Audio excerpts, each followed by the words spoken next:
Imagine a world where a Cold War has, settled into this strange sort of peace. Hmm. But it's a peace built entirely on the terror of unthinkable weapons. Mm. Now, what if that peace gets shattered not by, open war, but by a secret invasion, something you can't even see coming? Mm. Insidious. Welcome to the Deep Dive. You sent us a fantastic source that explores exactly that Isaac Asimov's 1956 sci-fi story, Let's Get Together. A classic. Yeah. On the surface, it reads like a thriller. Robots, bombs, espionage.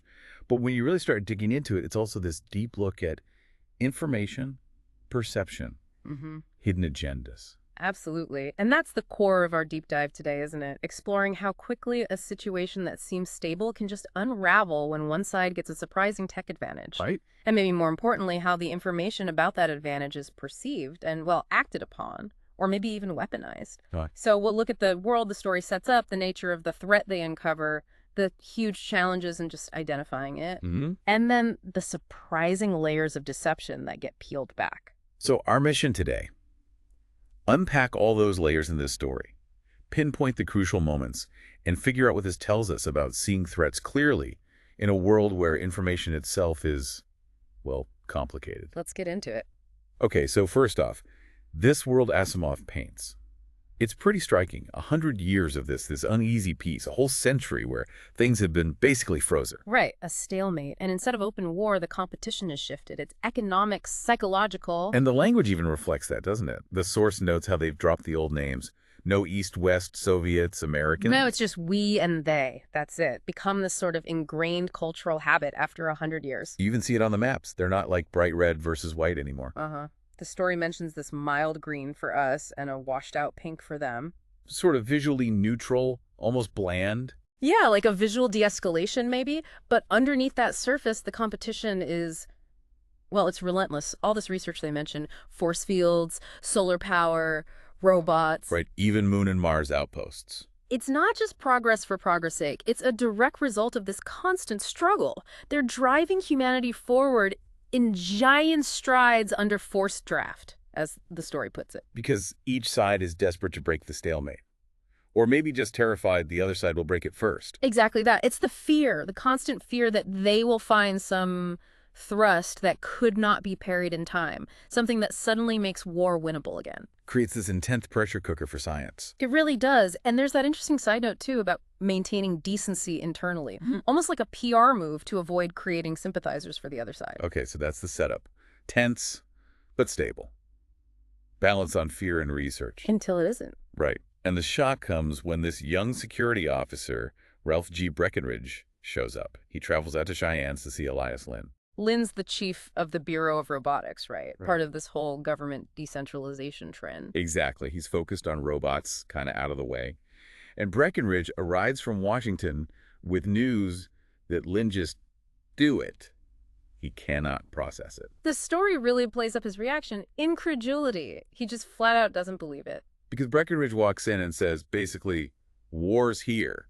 It finally happened. After a century of this cold peace, yeah, that would feel completely unreal. And then he reveals how it's happened, which is the first big shock. Yes, the bombshell. They aren't just a bit ahead in robotics, they're way ahead. Unbelievably ahead. And specifically, advanced humanoid robots. Robots that look so real, you could not be told from humans at close quarters. That alone is terrifying. Yeah. But it gets worse, right? It's not just the outside. No, it's the inside, too. They've cracked something called robomentalics, replicating the microelectronic pattern of the brain onto the robot's positronic pathways. So they're basically copying human minds. That's the implication. Creating replicas complete with personality and memory. They can apparently even copy specific living people. Oh, wow. And the immediate crisis, Breckenridge says 10 of these perfect humanoids have already infiltrated the U.S. 10 perfect copies walking among us. Yeah. Okay, so Lynn pulls in his colleague, right? Humphrey Carl Laszlo. Yeah, Laszlo, another top robotics guy. The story gives him this description, sort of pugnacious look, Harvard accent, grandson of a Hungarian immigrant. And he has the same reaction as Lynn. Exactly. Professional disbelief. Based on everything they know from their published research, this level of advancement just seems, well, completely incredible, impossible. They're thinking, their papers don't show anything like this. Right. But then Breckenridge hits them with this observation, something security noticed. What was that? He points out that for 25 years, no robotics experts from either side have gone to the other side's conferences. Okay. That's significant Because in other scientific fields, there was still some exchange. A cross-fertilizing trickle of researchers, the story calls it, but not in robotics. So robotics was uniquely isolated. Exactly, and that isolation suddenly makes sense if one side is hiding a massive leak forward. It confirmed security suspicions. Like Breckenridge asks, did they not want to have to return the invitation? Or were they afraid one of their own guys might spill the beans? That deliberate secrecy, that's the first crack in Lynn and Laszlo's disbelief. It is. It makes them think, okay, maybe this is possible. And if the existence of these humanoids wasn't bad enough, there's what they're carrying. Right, the payload. Each of the 10 humanoids carries a fragment of a bomb, a total conversion bomb. TC bomb, the kind that makes the sun look like a penny candle, which sounds apocalyptic. Pretty much, yeah. It implies an energy release far beyond nuclear, and the horrifying logic is simple. If the 10 humanoids physically get together, their bomb fragments combine. And exceed critical mass. And detonate. So the whole meeting in this underground fortress starts debating targets. Washington, New York, Detroit. The big centers. And McAllister, the security secretary, argues for New York, right?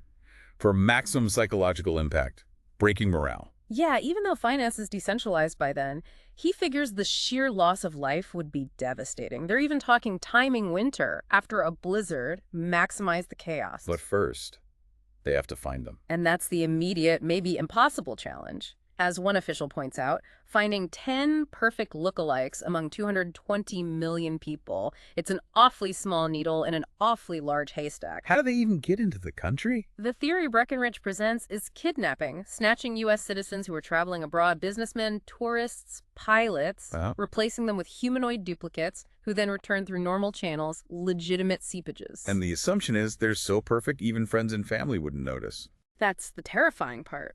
Security had apparently been looking for subtle clues like sudden attacks of amnesia or troublesome changes in personality, but against perfect copies. Seems pretty hopeless. It does. And their initial ideas for countermeasures sound, well, inadequate.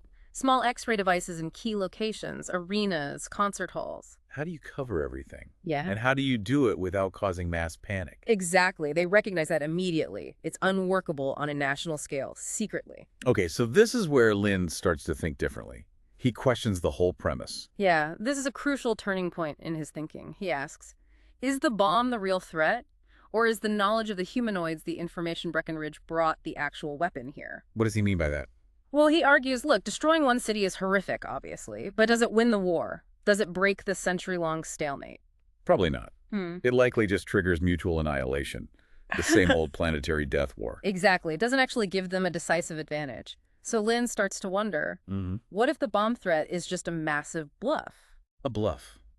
To achieve what? To make the U.S. panic. To force them to divert this huge growing fraction of our national effort into hunting these needles in a haystack. To paralyze them. Get them chasing our tails madly, wasting resources, time, focus. Well, they quietly use that distraction to widen their real advantage. The robotics research lead to the point where we find we can no longer catch up. Precisely. The robotics gap itself is the weapon, leveraged by the fear of the bomb. That's a terrifyingly subtle strategy. It is, and Lynn's counter-suggestion is incredibly bold, maybe reckless. He suggests doing nothing. Nothing, just let the humanoids run around. Call their bluff. Gamble that they wouldn't actually risk planetary destruction for just a one-bomb head start, which doesn't guarantee victory anyway. Wow, that's a huge gamble. I can see why the others wouldn't go for it. Oh yeah, immediately shot down. Politically impossible. Risking millions of lives on a guess. Breckenridge insists the stalemate is broken simply by the robotics gap existing. They must act. So what's the plan they do agree on? A counter gambit. Fight fire with fire, or rather science with science. Divert the entire force immediately now into a crash program of robotics research. Okay, focus on catching up. But the immediate goal is finding the humanoids. Frame that as the first exercise in robotics. By convening a massive all-science conference right there in Cheyenne, invite every important scientist of every branch of natural science. Get all the big brains together. Exactly. And the agenda, how to advance robotics, but with a very specific subheading pushed by Breckenridge, Which is? how to develop a receiving device for the electromagnetic fields of the cerebral cortex. Basically, a brain scanner, one sensitive enough to tell the difference between a protoplasmic human brain and a positronic humanoid brain. So, build a detector. That's the goal of the conference. Yes. And Breckenridge justifies this by claiming he has access to top-secret material from their side, from Russian robotics, he says, that suggests this is feasible. What's the supposed key? He suggests that positronic brains, being artificial, must be hundreds of times less complex than human brains. A perfectly exact duplicate is impossible, so there must be a detectable difference in their electromagnetic fields. Okay, so the plan is gather scientists, have them figure out how to build a scanner based on this theory. Right, that's the official plan. But Len, he's starting to feel uneasy about all this. Yeah, he feels like he's been sidelined. His role is merely titular. Breckenridge is the one with cool efficiency, handling the details. Something feels off. And then the phrase. The phrase, Breckenridge, talking about the conference, casually says, "Let's get together." And that clicks something awful into place for Len. Like a thunderclap. Yeah. The humanoids are getting together, but not because they ordered them to rendezvous. Because we're ordering them to. Yes. By calling this conference, we're bringing them all to one place, Cheyenne. Oh my God. The conference is the rendezvous point. And then the next layer hits him. Who are these people who got replaced? Not random tourists. They must have been targeted. Scientists. Specifically, Lynn realizes, scientists who had visited the other side. He says it starkly. Our scientists visit the other side, Breckenridge. They visit them regularly. Unlike the robotics guys who hadn't visited in 25 years. Exactly. Scientists in other fields did have that contact. They were the ones vulnerable to being kidnapped and replaced abroad. So the conference isn't just a random gathering. It's specifically designed to bring the replaced scientists, the 10 humanoids, all to Cheyenne. And the target. It isn't the city. No. The target is the conference itself, the robotics division in Cheyenne, killing not millions, but the 500 most brilliant scientific minds the nation has, all gathered in one spot. It's decapitation. Blowing the country's brain shot out, forcing surrender. A far more devastating strategic blow than bombing New York. Lynn, finally seeing the whole horrifying picture, acts fast. He uses his authority, that decentralization perk, to declare martial law over his division. Buys himself some time, some control. And he confronts Breckenridge directly, accuses him of being in on it, suggesting the conference, shaping the agenda, ensuring the right scientists, the humanoids, were invited. What's his plan now? He can't just call off the conference? No, but he can control the arrival. His plan is desperate. X-ray and monitor every single scientist as they arrive at the Cheyenne facility, stop them from gathering together inside. He holds Breckenridge at gunpoint. Yeah, with a blaster, betting everything that the 10 humanoids are among the incoming scientists and he can intercept them. And then it all falls apart. Yeah, chaos. Laszlo bursts in with frantic news updates. Scientists heading to Cheyenne are exploding all over the world. Manuel Jimenez over the Amazon. Herman Leibowitz on a monorail. Auguste Marin. 7 others. They were the humanoids. They were warned. They self-destructed before they could reach Cheyenne. Warned by who? Laszlo thinks Breckenridge did it right. That's the immediate assumption. Lynn, in this frenzy, shoots Breckenridge, thinking he's just silenced the traitor who tipped them off. But that's not the final twist. No. As Lynn looks at the dying Breckenridge and thinks about how the warning must have gone out, the real horror dawns on him. He wasn't just a traitor helping the 10. No. Lynn realizes the real Ralph Breckenridge is probably still in Moscow, the man he just shot. He was the 11th humanoid. Oh, an 11th one? His whole job was different. Completely. He wasn't carrying a bomb fragment. His mission was to make the conference happen, to reveal the threat, guide the U.S. towards this specific countermeasure. The conference trap. And then, at the last moment, warn the other 10 to self-destruct before they could be captured, scanned, and studied. He was the failsafe. Protecting their secrets, denying the U.S. the intelligence coup of capturing an intact humanoid. Exactly. And why didn't he explode sooner? Lynn figures it out. He was hanging on to make sure the others had received his message and were safely destroyed. A final, chilling act of duty. And Laszlo confirms it. Graphically, Breckenridge's body. It's leaking high-grade machine oil, not blood. So they have one humanoid body left to study the 11th, but the other 10, and the secrets of how they were warned, are gone. Wow. Just, Wow. What's so striking here is how the threat kept shifting. It wasn't just a bomb plot. It became this incredibly complex deception using information itself as the weapon. Right. The U.S. government was actively manipulated. They were trying to stop one threat, but ended up enabling a much deeper, more dangerous one because of how the information was presented. It's that classic aha moment you mentioned. Breckinridge's facts were true. There were humanoids. They did have bomb parts. Yeah. But understanding the why. Why was this information revealed now? Yeah. Why push this specific counterplan, the conference? That was the real key. They were playing chess on multiple levels. Well, we were still setting up the checkers board, focused on the obvious threat. And the stakes were immense. Not just a city, but the entire scientific future of the nation, targeted by the very event meant to save them. So, pulling back from the story, what does this deep dive mean for you listening now? Well, it really hammers home a crucial question for our own world, doesn't it? We're flooded with information constantly. How do you tell a real danger from, a cleverly designed distraction?